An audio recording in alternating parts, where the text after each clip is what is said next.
A Confession by Leo Tolstoy. Book 1. The Existential Crisis. Chapter 1. I was baptized and brought up in the Orthodox Christian faith. I was taught it in childhood and throughout my boyhood and youth.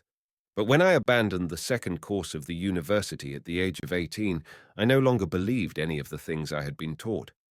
Judging by certain memories, I never seriously believed them, but had merely relied on what I was taught and on what was professed by the grown-up people around me, and that reliance was very unstable. I remember that before I was 11, a grammar school pupil, Vladimir Milutin, long since dead, visited us one Sunday and announced as the latest novelty a discovery made at his school. This discovery was that there is no God and that all we are taught about him is a mere invention. This was in 1838. I remember how interested my elder brothers were in this information. They called me to their council, and we all, I remember, became very animated and accepted it as something very interesting and quite possible. I remember also that when my elder brother, Dmitri, who was then at the university, suddenly, in the passionate way natural to him, devoted himself to religion and began to attend all the church services, to fast and to lead a pure and moral life, we all, even our elders, unceasingly held him up to ridicule and for some unknown reason called him Noah. I remember that Musin Pushkin, the then curator of Kazan University, when inviting us to dance at his home, ironically persuaded my brother, who was declining the invitation, by the argument that even David danced before the ark. I sympathized with these jokes made by my elders and drew from them the conclusion that though it is necessary to learn the catechism and go to church, one must not take such things too seriously. I remember also that I read Voltaire when I was very young, and that his raillery, far from shocking me, amused me very much. My lapse from faith occurred, as is usual among people on our level of education. In most cases, I think, it happens thus. A man lives like everybody else, on the basis of principles not merely having nothing in common with religious doctrine, but generally opposed to it. Religious doctrine does not play a part in life. In intercourse with others, it is never encountered, and in a man's own life, he never has to reckon with it. Religious doctrine is professed far away from life and independently of it. If it is encountered, it is only as an external phenomenon disconnected from life. Then, as now, it was and is quite impossible to judge by a man's life and conduct whether he is a believer or not. If there be a difference between a man who publicly professes orthodoxy and one who denies it, the difference is not in favor of the former. Then, as now, the public profession and confession of orthodoxy was chiefly met with among people who were dull and cruel and who considered themselves very important. Ability, honesty, reliability, good nature, and moral conduct were often met with among unbelievers. The schools teach the catechism and send the pupils to church, and government officials must produce certificates of having received communion. But a man of our circle who has finished his education and is not in the government service may even now, and formerly it was still easier for him to do so, live for 10 or 20 years without once remembering that he is living among Christians and is himself reckoned a member of the Orthodox Christian Church.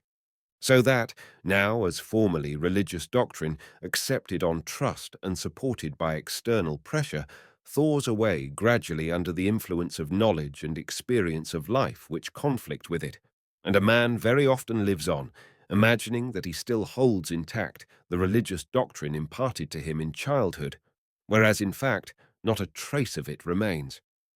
S., a clever and truthful man, once told me the story of how he ceased to believe. On a hunting expedition, when he was already 26, he once, at the place where they put up for the night, knelt down in the evening to pray, a habit retained from childhood. His elder brother, who was at the hunt with him, was lying on some hay and watching him. When S had finished and was settling down for the night, his brother said to him, "So you still do that?" They said nothing more to one another, but from that day S ceased to say his prayers or go to church, and now he has not prayed, received communion, or gone to church for 30 years. And this not because he knows his brother's convictions and has joined him in them, nor because he has decided anything in his own soul, but simply because the word spoken by his brother was like the push of a finger on a wall that was ready to fall by its own weight. The word only showed that where he thought there was faith, in reality there had long been an empty space, and that therefore the utterance of words and the making of signs of the cross and genuflections while praying were quite senseless actions. Becoming conscious of their senselessness, he could not continue them. So it has been and is, I think, with the great majority of people. I am speaking of people of our educational level who are sincere with themselves, and not of those who make the profession of faith a means of attaining worldly aims. Such people are the most fundamental infidels, for if faith is for them a means of attaining any worldly aims, then certainly it is not faith. These people of our education are so placed that the light of knowledge and life has caused an artificial erection to melt away, and they have either already noticed this and swept its place clear, or they have not yet noticed it. The religious doctrine taught me from childhood disappeared in me as in others, but with this difference that as from the age of 15 I began to read philosophical works, my rejection of the doctrine became a conscious one at a very early age. From the time I was 16, I ceased to say my prayers and ceased to go to church or to fast of my own volition. I did not believe what had been taught me in childhood, but I believed in something. What it was I believed in, I could not at all have said. I believed in a God, or rather I did not deny God, but I could not have said what sort of God. Neither did I deny Christ and his teaching, but what his teaching consisted in, I again could not have said. Looking back on that time, I now see clearly that my faith, my only real faith, that which apart from my animal instincts gave impulse to my life, was a belief in perfecting myself. But in what this perfecting consisted and what its object was, I could not have said. I tried to perfect myself mentally. I studied everything I could, anything life threw in my way. I tried to perfect my will. I drew up rules I tried to follow. I perfected myself physically, cultivating my strength and agility by all sorts of exercises, and accustoming myself to endurance and patience by all kinds of privations. And all this I considered to be the pursuit of perfection. The beginning of it all was, of course, moral perfection, but that was soon replaced by perfection in general, by the desire to be better, not in my own eyes or those of God, but in the eyes of other people. And very soon this effort again changed into a desire to be stronger than others, to be more famous, more important, and richer than others. Chapter 2. Some day I will narrate the touching and instructive history of my life during those 10 years of my youth. I think very many people have had a like experience. With all my soul I wished to be good, but I was young, passionate, and alone, completely alone when I sought goodness. Every time I tried to express my most sincere desire, which was to be morally good, I met with contempt and ridicule. But as soon as I yielded to low passions, I was praised and encouraged.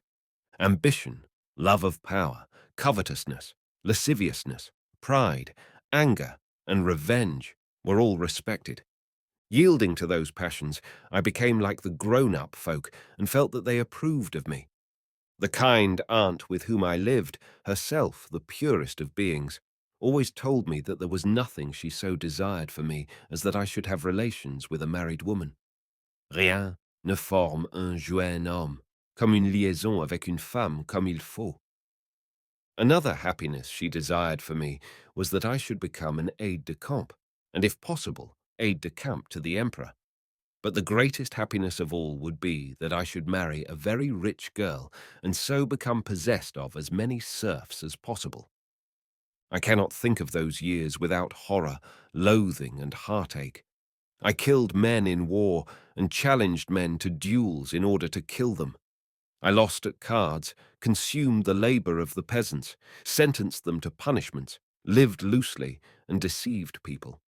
Lying, robbery, adultery of all kinds, drunkenness, violence, murder. There was no crime I did not commit, and in spite of that people praised my conduct, and my contemporaries considered and consider me to be a comparatively moral man. So I lived for 10 years. During that time, I began to write from vanity, covetousness, and pride. In my writings, I did the same as in my life. To get fame and money, for the sake of which I wrote, it was necessary to hide the good and to display the evil. And I did so. How often in my writings I contrived to hide under the guise of indifference or even of banter those strivings of mine towards goodness which gave meaning to my life. And I succeeded in this and was praised. At 26 years of age, I returned to Petersburg after the war and met the writers. They received me as one of themselves and flattered me.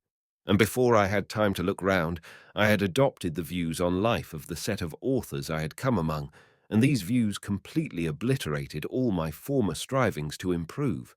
They furnished a theory which justified the dissoluteness of my life. The view of life of these people, my comrades in authorship, consisted in this, that life in general goes on developing, and in this development we, men of thought, have the chief part. And among men of thought it is we, artists and poets, who have the greatest influence.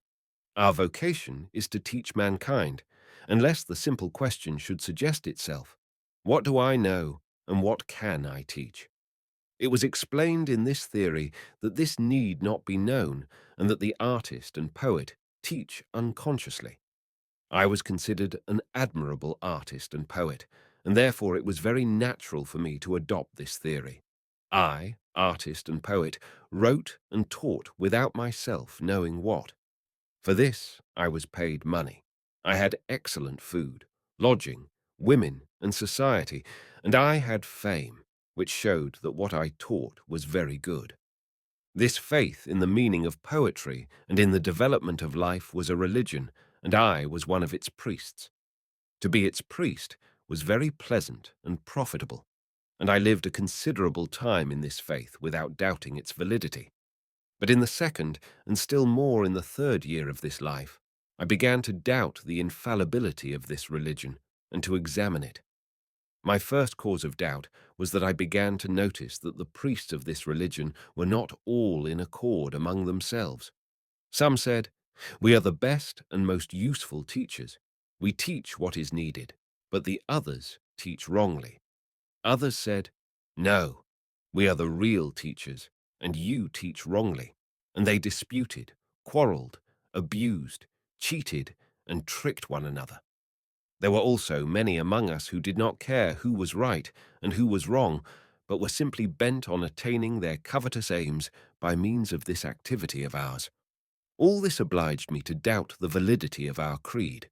Moreover, having begun to doubt the truth of the author's creed itself, I also began to observe its priests more attentively, and I became convinced that almost all the priests of that religion, the writers, were immoral, and for the most part men of bad, worthless character, much inferior to those whom I had met in my former dissipated and military life.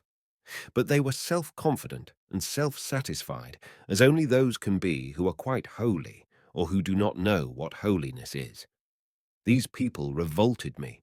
I became revolting to myself, and I realized that that faith was a fraud. But strange to say, though I understood this fraud and renounced it, yet I did not renounce the rank these people gave me, the rank of artist, poet, and teacher. I naively imagined that I was a poet and artist and could teach everybody without myself knowing what I was teaching, and I acted accordingly. From my intimacy with these men, I acquired a new vice, abnormally developed pride, and an insane assurance that it was my vocation to teach men without knowing what. To remember that time, and my own state of mind, and that of those men, though there are thousands like them today, is sad and terrible and ludicrous, and arouses exactly the feeling one experiences in a lunatic asylum. We were all then convinced that it was necessary for us to speak, write, and print as quickly as possible and as much as possible, and that it was all wanted for the good of humanity. and thousands of us, contradicting and abusing one another, all printed and wrote, teaching others, and without noticing that we knew nothing, and that to the simplest of life's questions, what is good and what is evil, we did not know how to reply. We all talked at the same time, not listening to one another, sometimes seconding and praising one another in order to be seconded and praised in turn, sometimes getting angry with one another, just as in a lunatic asylum. Thousands of workmen labored to the extreme limit of their strength day and night, setting the type and printing millions of words which the post carried all over Russia, and we still went on teaching and could in no way find time to teach enough, and were always angry that sufficient attention was not paid us. It was terribly strange, but is now quite comprehensible. Our real innermost concern was to get as much money and praise as possible. To gain that end, we could do nothing except write books and papers. So we did that. But in order to do such useless work, and to feel assured that we were very important people, we required a theory justifying our activity. And so among us, this theory was devised. All that exists is reasonable. All that exists develops. And it all develops by means of culture. And culture is measured by the circulation of books and newspapers. And we are paid money and are respected because we write books and newspapers. And therefore, we are the most useful and the best of men. This theory would have been all very well if we had been unanimous, but as every thought expressed by one of us was always met by a diametrically opposite thought expressed by another, we ought to have been driven to reflection. But we ignored this. People paid us money, and those on our side praised us, so each of us considered himself justified. It is now clear to me that this was just as in a lunatic asylum. But then I only dimly suspected this, and like all lunatics, simply called all men lunatics except myself. Chapter 3. I lived, abandoning myself to this insanity for another 6 years, till my marriage. During that time, I went abroad. Life in Europe and my acquaintance with leading and learned Europeans confirmed me yet more in the faith of striving after perfection in which I believed, for I found the same faith among them. That faith took with me the common form it assumes with the majority of educated people of our day. It was expressed by the word progress. It then appeared to me that this word meant something. I did not as yet understand that, being tormented, like every vital man, by the question how it is best for me to live, in my answer, live in conformity with progress, I was like a man in a boat who, when carried along by wind and waves, should reply to what for him is the chief and only question. Whither to steer, by saying, we are being carried somewhere. I did not then notice this. Only occasionally, not by reason but by instinct, I revolted against this superstition so common in our day, by which people hide from themselves their lack of understanding of life. So, for instance, during my stay in Paris, the sight of an execution revealed to me the instability of my superstitious belief in progress.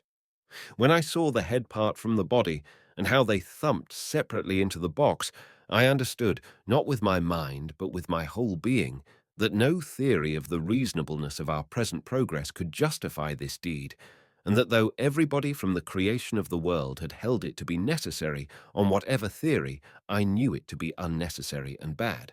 And therefore, the arbiter of what is good and evil is not what people say and do, nor is it progress, but it is my heart and I.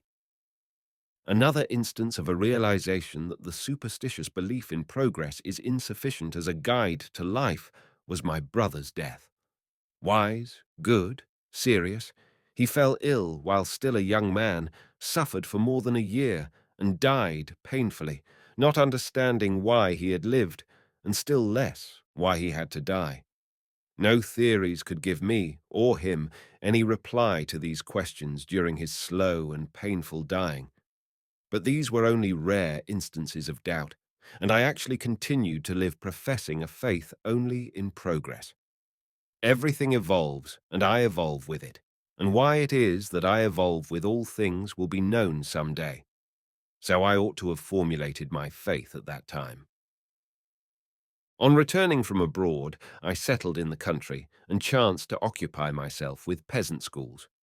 This work was particularly to my taste because in it I had not to face the falsity which had become obvious to me and stared me in the face when I tried to teach people by literary means. Here, also, I acted in the name of progress, but I already regarded progress itself critically. I said to myself, in some of its developments, progress has proceeded wrongly, and with primitive peasant children, one must deal in a spirit of perfect freedom, letting them choose what path of progress they please. In reality, I was ever revolving round one and the same insoluble problem, which was how to teach without knowing what to teach. In the higher spheres of literary activity, I had realized that one could not teach without knowing what, for I saw that people all taught differently, and by quarreling among themselves only succeeded in hiding their ignorance from one another. But here, with peasant children, I thought to evade this difficulty by letting them learn what they liked. It amuses me now when I remember how I shuffled in trying to satisfy my desire to teach, while in the depth of my soul I knew very well that I could not teach anything needful, for I did not know what was needful. After spending a year at schoolwork, I went abroad a second time to discover how to teach others while myself knowing nothing. And it seemed to me that I had learnt this abroad, and in the year of the peasants' emancipation, 1861, I returned to Russia armed with all this wisdom, and having become an arbiter I began to teach, both the uneducated peasants in schools and the educated classes through a magazine I published. Things appeared to be going well, but I felt I was not quite sound mentally, and that matters could not long continue in that way. And I should perhaps then have come to the state of despair I reached 15 years later, had there not been one side of life still unexplored by me which promised me happiness. That was my marriage. For a year I busied myself with arbitration work, the schools and the magazine, and I became so worn out, as a result especially of my mental confusion, and so hard was my struggle as arbiter, so obscure the results of my activity in the schools, so repulsive my shuffling in the magazine, which always amounted to one and the same thing, a desire to teach everybody and to hide the fact that I did not know what to teach, that I fell ill, mentally rather than physically, threw up everything, and went away to the Bashkirs in the steppes to breathe fresh air, drink kumis, and live a merely animal life. Returning from there, I married. The new conditions of happy family life completely diverted me from all search for the general meaning of life. My whole life was centered at that time in my family, wife and children, and therefore in care to increase our means of livelihood. My striving after self-perfection, for which I had already substituted a striving for perfection in general, that is progress, was now again replaced by the effort simply to secure the best possible conditions for myself and my family. So another 15 years passed. In spite of the fact that I now regarded authorship as of no importance, the temptation of immense monetary rewards and applause for my insignificant work, and I devoted myself to it as a means of improving my material position and of stifling in my soul all questions as to the meaning of my own life or life in general.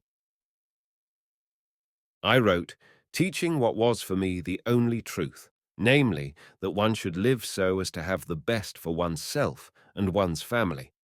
So I lived. But 5 years ago, something very strange began to happen to me.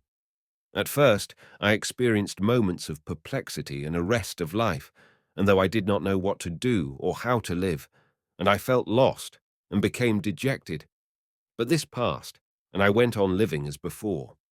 Then these moments of perplexity began to recur oftener, and always in the same form. They were always expressed by the questions, what is it for? What does it lead to? At first it seemed to me that these were aimless and irrelevant questions. I thought that it was all well known, and that if I should ever wish to deal with the solution, it would not cost me much effort. Just at present I had no time for it, but when I wanted to, I should be able to find the answer. The questions, however, began to repeat themselves frequently, and to demand replies more and more insistently, and like drops of ink always falling on one place, they ran together into one black blot. Then occurred what happens to everyone sickening with a mortal internal disease. At first, trivial signs of indisposition appear to which the sick man pays no attention.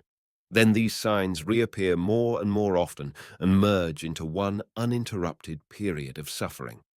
The suffering increases, and before the sick man can look round, what he took for a mere indisposition has already become more important to him than anything else in the world. It is death.